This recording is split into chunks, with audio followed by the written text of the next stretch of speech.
We've come upon challenging times in a number of industries, whether it's the price collapse in natural resources, technological disruption in financial services, or simply intense competition in consumer products.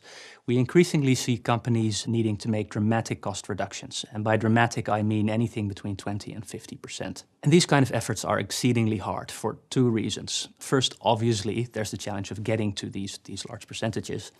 But then secondly, there's also the risk of destroying the company in the process. So on that first one, the challenge of getting to full potential, a key design principle is that the 80-20 rule here doesn't actually apply. Of course, we do typically see 3 to 5 major cross-company initiatives that deliver a large share of the value, but that only gets you probably halfway, which could be sufficient for less ambitious programs. But in these situations, we also need to deliver the long tail of much smaller initiatives that happen at a grassroots level in the company.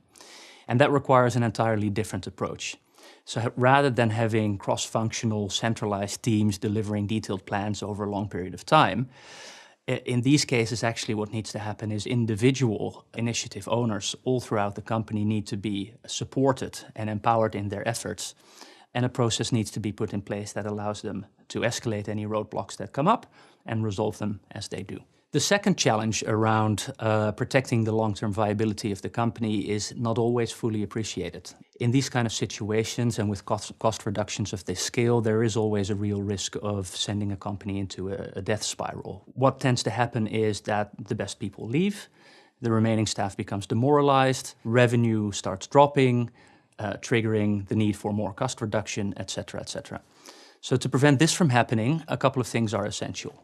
First, identify the key talent in the company from the outset and make it clear to them that there's a place for them at the end of this.